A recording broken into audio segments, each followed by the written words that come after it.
David, Joe versus Ian. Some would say I have an opportunity, a bit nutty, or an opportunity for Joe Genius. you see, a chance for Joe to show his skills from the off. Yeah.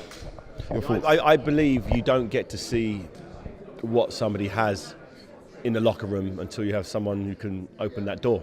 And I believe Ian can open the door for Joe to bring out the luck of what he really has. And I've seen it in the gym. I've seen it time and time again in his amateur career and his WSB, which is not actually amateur. He actually gets paid for it. So I've actually covered WSC. I've covered him at WSB. The standard is very high. They're getting paid, doing 5-round fights in tough fights. You know, how would you believe Ian Lewison would do in WSB? How many fights would he win in that? How far would he go in the Olympics?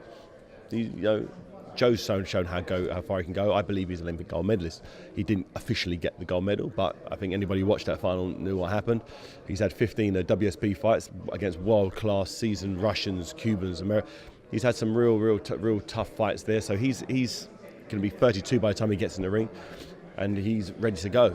Is that an indication of how quick he really wants to move? Him being 32, taking on Ian Lewison in his first fight. It's a statement of intent. You know, he doesn't need the sort of confidence building fights that other fighters need. He gets in the ring and he's a machine. He just goes. The further the fight, the further the rounds are. Ideally, he'd be doing 15 rounds because he just gets better as time goes on. You don't get that in heavyweight division. And I don't believe there's going to be another heavyweight on the planet who can live at the pace that he can set. Talking about getting better as you go along. Big promotional backdrop. You're not on it, but yet you're sitting on the top table. You're saying you want to fight later on in the year. How are you balancing the whole promoter-fighter thing? Because you seem like you're enjoying it. I have a good team. I have a good team behind me. The whole of the Haye Maker RingStarr team behind the scenes doing setting up all of this stuff. And having fun with it though. I am. I really am. And my aim is to take all of my fighters to the pinnacle of the sport. I believe Joe can be world champion. You know, and obviously MVP. You know all too well how talented an athlete this guy is. You know, whatever he puts his hand to, he's going to be successful. You know, 10-time kickboxing champion, 12-0 in the cage. You know, in Bellator. You know, he sparred with some world-class boxers, world champions, and more than given a good account of himself. So I really believe that, you know, all the fights are very, very different, very, very different skill set, different abilities, different ages, but they've all got that star quality, and I believe all of them can win if guided correctly. You know, how we'll guide Willie will be very different to Joe. You know, because Joe's 32. You know, he's physically matured. You know, we've got a 9-year-old who's just starting to mature now. His body in the last 6 months has gone through a complete transformation.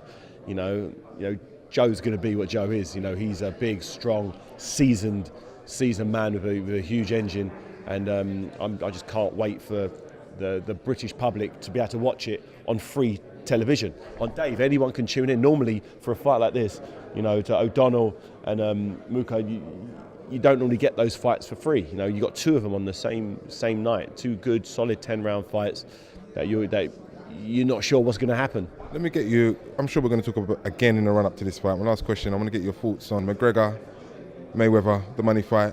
Transpired as you expected it, or was you a little bit more impressed and surprised? It transpired the result transpired exactly how I anticipated, but what I wasn't anticipating was the good feeling afterwards. I thought people could end up feeling a little burnt, a little shortchanged if the fight would have been so one-sided, but the boxing gods decided that it was going to be a bit entertaining, and, you know, Mayweather losing the first 3-4 rounds made things entertaining. I've never had to watch a fight and thinking, okay, Mayweather's, you know, 3-1 down or 4. I was like, this is strange. I haven't experienced this before, but it made the fight entertaining. I was there ringside watching it. I enjoyed it. I really had a good night's entertainment. Let me get your predictions then. GGG, Canelo. Triple G and Canelo Alvarez.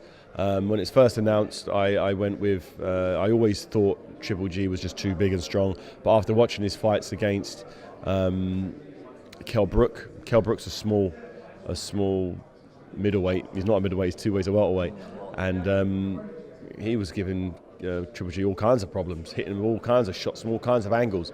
And believe me, Canelo Alvarez is probably a better boxer, better all-round boxer. He's bigger, he's stronger. He's got a better endurance. So, and I thought he lost the Jacobs fight. I thought Triple G lost the Jacobs fight quite clearly. You know, if it wasn't for that knockdown, maybe I think it'd have been a bit of a travesty. But you know, he has that equaliser. He has the equaliser. No matter how good your chin is, if Triple G can land that big left hook, then you're in trouble. But if I was forced to put money on the fight, I'd probably go close decision, Canelo Alvarez on points. I believe he gets an early lead and just holds the lead. I believe he gets like 2 or 3 rounds up and then maybe gives a couple of rounds and wins a couple of rounds and gives it a bit of back. It'll be a close decision, maybe a split decision, but I definitely believe Canelo Alvarez in a very tight fight will sort of pip it on points. Joshua Pulev. You just got once again look at both fighters' resume. You know, Pulev was knocked unconscious against Klitschko, which is no disgrace there, but his chin's up in the air. He's quite easy to hit. Awkward, good amateur, good European level fighter. That's it. If he wasn't mandatory, no one would be talking about him. If he wasn't in the mandatory position, no one would ever mention his name. Right or wrong? Truly. Who would mention about why? He doesn't sell any tickets. He doesn't have a person. I've never heard him speak. He might be a great, hilarious guy, but I've never heard him speak. He had a real tough fight with Derek Chisora. An unimpressive victory, sort of uninspiring. You know, if you'd have went out there and knocked him out in a few rounds, you'd be like, okay, this guy means business. But it was back and forth and holding and clinching. It was just a horrible fight to watch. So a win for Josh then, in a nutshell. It's a conclusive win for Josh. I think Josh deserves a fight like a Pulev after having such a high-profile, high-pressured fight. In Josh's first real fight, that was his first real fight on such a big stage, getting put down, having to get back up. I think that he deserves a fight like Pulev, just so he can blast someone out and get back to doing what he's doing. And it keeps the train going, it keeps the hype train going, it keeps everyone excited. And you've got a heavyweight champion, you know, the heavyweight champion, you know, from Britain, you know, representing. I think that, you know, this fight is a perfect fight. Thanks for your time, David. No problem.